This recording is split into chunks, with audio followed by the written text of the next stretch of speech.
दुनिया के सबसे बड़े हथियार खरीदार भारत को हथियार बेचने की होड़ लगी हुई है। ताजा मामला जर्मनी बनाम स्पेन का है। जर्मनी के चांसलर ओलाफ स्चोल्ज भारत के दौरे पर पहुंचे हैं। उनकी इस यात्रा का एक बड़ा मकसद भारत को हथियार बेचना है। ओलाफ के साथ जर्मनी के रक्षा मंत्री और विदेश मंत्री भी पहुंचे हैं। इस यात्रा के दौरान जर्मन चांसलर सैन्य रिश्ते मजबूत करने पर पीएम मोदी से बात करेंगे। जर्मनी भारत के साथ समुद्री सुरक्षा सहयोग बढ़ाने पर बात कर रहा है। जर्मनी के चांसलर का बड़ा मकसद भारत को सबमरीन बेचना है। इससे पहले पिछले साल भी जर्मनी के चांसलर 2 बार भारत आए थे। जर्मनी जिस सबमरीन डील पर नजरें गड़ाए बैठा है, उस पर एक अन्य यूरोपीय देश स्पेन की भी नजर है। आइए समझते हैं पूरा मामला। भारत कई साल से प्रोजेक्ट 75I के तहत 6 अत्याधुनिक परंपरागत पनडुब्बियां खरीदना चाहता है। यह सबमरीन एयर इंडिपेंडेंट प्रपल्शन यानी AIP की तकनीक से लैस होंगी। इस डील के लिए जर्मनी और स्पेन दोनों ही दावा ठोक रहे हैं। भारत जिस देश के साथ यह डील करेगा, उसके साथ आने वाले कई वर्षों तक रणनीतिक भागीदारी मजबूत हो जाएगी। जर्मनी की कंपनी TKMS ने भारत की सरकारी company Mazagon dock ship builders के साथ इस मेगा कॉन्ट्रैक्ट के लिए गठजोड़ बनाया है। इससे पहले जर्मनी की कंपनी ने भारत से दूरी बना रखी थी, क्योंकि उसके पास बहुत ज्यादा ऑर्डर हैं। जर्मनी सरकार के कहने पर TKMS ने भारतीय सौदे के लिए जोर लगाना शुरू किया। जर्मनी की कंपनी चाहती है कि भारत से सरकार के बीच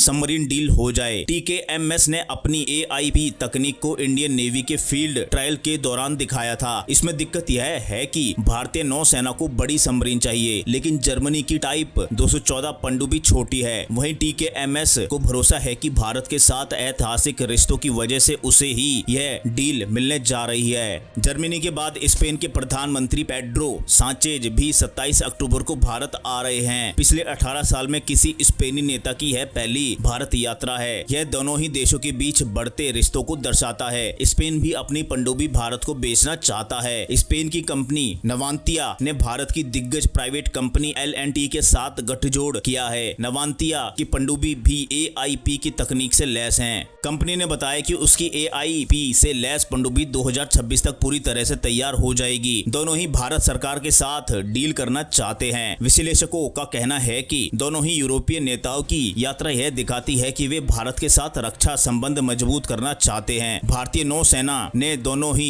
देशों की AIP तकनीक का परीक्षण कर लिया है। अब सरकार को अंतिम फैसला लेना है। तो दोस्तों, इस खबर में इतना ही। जल्द मिलते हैं अगली खबर के साथ। जब तक के लिए जय हिंद, वंदे मातरम। अगर वीडियो पसंद आया हो तो वीडियो को लाइक, शेयर, कमेंट और चैनल को सब्सक्राइब जरूर करें।